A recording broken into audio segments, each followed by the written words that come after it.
কেমন আছো বন্ধুরা? আশা করি ভালো আছো আর আমিও অনেক অনেক ভালো আছি। এখন বাজে রাত ১১টার। এখন থেকে আমি ব্লগটা শুরু করছি। ভিডিওটাকেও স্কিপ করো না, দেখতে থাকো। মৌমিতার চ্যানেলে তোমাদের সব্বাইকে ওয়েলকাম। আগের দিন মেয়ের প্রোগ্রাম ছিল, তো তার পরের দিন ছিল ফাংশান। কারণ যেহেতু ২৫ বছর কমপ্লিট হচ্ছে, তার উপলক্ষে এই ফাংশানটা ছিল। তো সেটাই দেখতে এসেছিলাম। আসবার খুব একটা ইচ্ছা ছিল না, বাট শরীরটাও খারাপ ছিল। তা সত্ত্বেও দিদিরা একটু জোরজাবস্তি করছিল, আর মেয়েও ছিল। যেহেতু মা চলো একটু ঘুরে আসি, তো তার জন্য এসছি এখানে।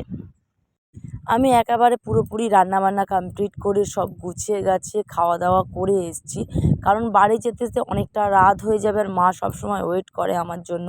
যেহেতু শরীর খারাপ, গিয়ে মাকে ডাকতে হয়। তো তার জন্য আজকে ভাবলাম মাকে আর ডাকবো না। তো তার জন্য পুরোপুরিভাবে খাওয়া দাওয়া আমরা সব কমপ্লিট করে নিয়েছি। নিয়ে আমি দরজায় তালা দিয়ে চাবিটা সাথে করে নিয়ে এসেছি। কারণ যেহেতু আমি ১১টাতে এসেছি, বাড়ি যেতে যেতে অন্তত ১:৩০ থেকে ২টো বাজবে। তো তার জন্য বলি মাকে আর ডাকবো না, কারণ মাকে একবার ডাকলে ঘুম যদি ভেঙে যায়, পরক্ষণে উঠে আবার ক্যাঁক ক্যাঁক করে। তো তার জন্য ভাবলাম আজকে চাবিটা নিয়েই আমি সাথে করে যাই। আর মেয়েও বলছিল যে যাবে, যেহেতু ও ঘুমিয়ে নিয়েছে, ও বলল যে মা আমি যাব। ওকে বলেছিলাম যে আসতে হবে না, যেহেতু এতটাই রাত হয়ে গিয়েছে, আমি একটু তোর মাসির সাথে গিয়ে ঘুরে আসি। ও বলছে না মা আমি যাব, আমি ঘুমাবো না, আমি ঘুমিয়ে উঠেছি, আমার ঘুম পাবে না। তো তার জন্য আমি ওকে নিয়ে এসেছি। বলি দেখি ফাংশানটা যদি ভালো হয় একটু বসে দেখবো, আর যদি একটু মানে হয় তো আমি বাড়ি চলে যাব, কারণ গলা টলা তো খুবই ব্যথা, শরীরটা খুবই খারাপ।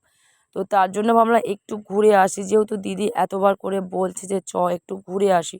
তো তার জন্য বললাম যে বেকার বাড়ি বসে থেকে কি করব, একটু ঘুরে আসি।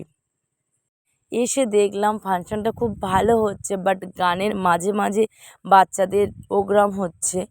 তো এটা দেখে ভাল লাগতো যে সবাই আমাকে বলছিল যে তোর মেয়ে আগের দিন নাচ করেছে, খুব ভালো হয়েছে, আজকে কেন এখানে প্রোগ্রামটা করাসনি? এখানে তো অনেক বাচ্চা কাচ্চা প্রায় নাচছে, তোর মেয়েকেও তো নাচ করাতে পারতিস।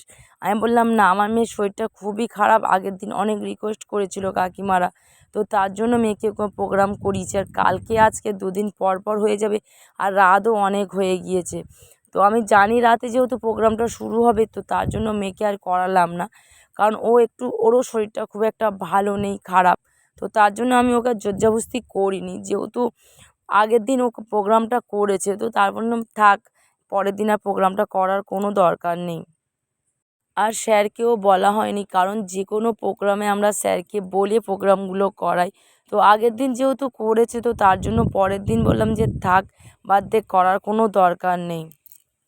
ফাংশানটা নাকি সারা রাত হবে, আমি শুনছি সেই 3:30 4টে পর্যন্ত হবে।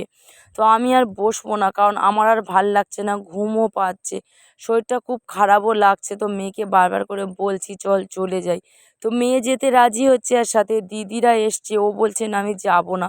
আমি বললাম ঠিক আছে, তোরা না যাস না যাবি, তোরা ফাংশানটা পুরোপুরিভাবে শেষ করে আয়, আমি বরঞ্চ আমার মেয়েকে নিয়ে বেরিয়ে যাই।